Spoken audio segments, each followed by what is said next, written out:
बख्शापुर में मोटरसाइकिल चोरी वाक़े तां ॿिनि धुरनि में झेड़ो थी पियो आहे। झेड़े जे नतीजे में 25 ॼणा ज़ख़्मी थी पिया आहिनि। जी नाज़रीन, अवां सां बख्शापुर मां झेड़े जी ख़बर शेयर कंदा हलूं।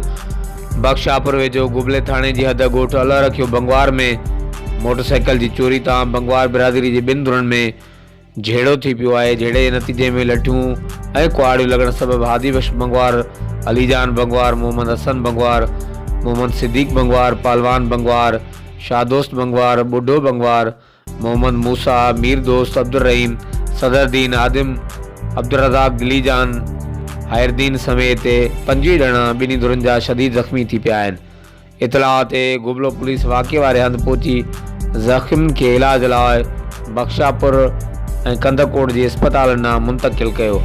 जी नाज़रीन, अवां सां बख्शापुर मां झेड़े जी ख़बर जी आगाही शेयर कंदा हलूं। बख्शापुर में बंगवार बिरादरी जे ॿिनि धुरनि में मोटरसाइकिल चोरीअ तां झेड़ो थी पियो आहे। झेड़े जे नतीजे में लठियूं ऐं कुहाड़ियूं लॻण सबबि ॿिन्ही धुरनि जा 25 ॼणा शदीद ज़ख़्मी थी पिया आहिनि। बिना साई हर पल आगाही हर वक़्तु ॾिसंदा रहो JTN वेब न्यूज़।